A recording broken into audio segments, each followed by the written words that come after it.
Today I would like to discuss the journey of A.B. de Villiers. Abraham Benjamin de Villiers, better known as A.B. de Villiers, born on 17 February 1984 in Pretoria. Currently he is 37 years of age.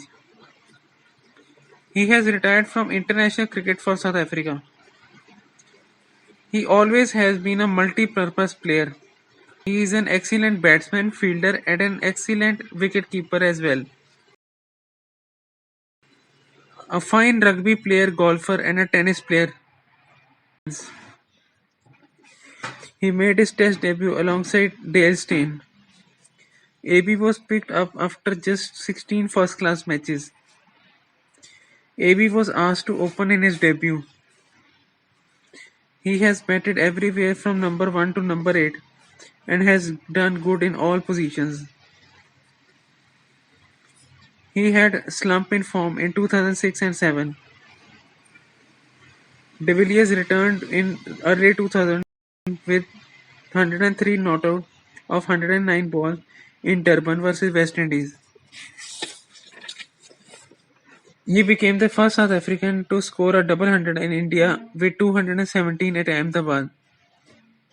He topped that up with 174 at Leeds in South Africa's first series win in England since readmission. 106 not out versus Australia in Perth in South Africa's first series win in Australia since redemption.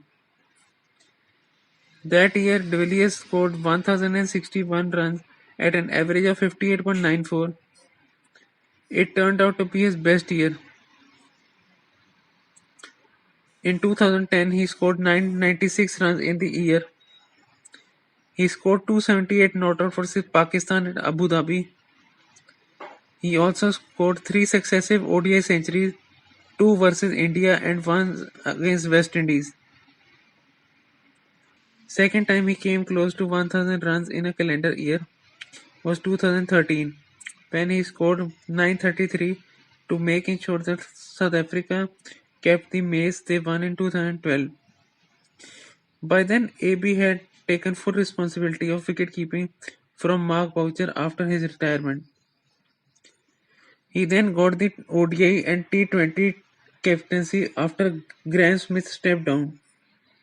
He later handed over the T20 reins to Faf du Plessis. A chronic back injury grew for AB de Villiers. He was relieved from keeping in shortest format to concentrate on captaincy when Quinton de Kock joined the side. By 2014, he also handed the Test keeper's gloves to de Kock. Smith had retired in March that year, and de Villiers was believed to be the natural successor. De Villiers was overlooked in favor of Amla. That didn't affect de Villiers' resolve. In January 2015, he broke the record for the fastest ODI 100 in just 31 balls versus West Indies. In 2015, South Africa, who were tagged as favourites to win the World Cup, bowed out at the semi-final stage. Though his T20 international career didn't quite reflect his talent and caliber.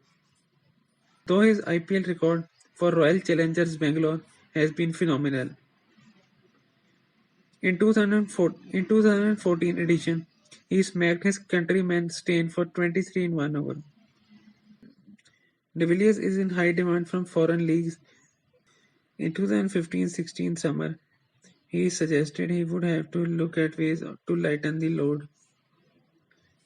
There were rumors of early retirement, but these were quashed when he was asked to stand in as Test captain when Amla gave up the job mid-series against England. He was appointed permanent Test captain in January 2016. He had scored 8,765 runs in Tests, averaging 50.66, ending with 222 catches in Tests. He had scored 9,577 runs in ODIs at an average of 53.30, ending with 176 catches in ODIs. What a storied career it has been. If you like this video, do like, share and comment. and also subscribe to my channel. Thank you.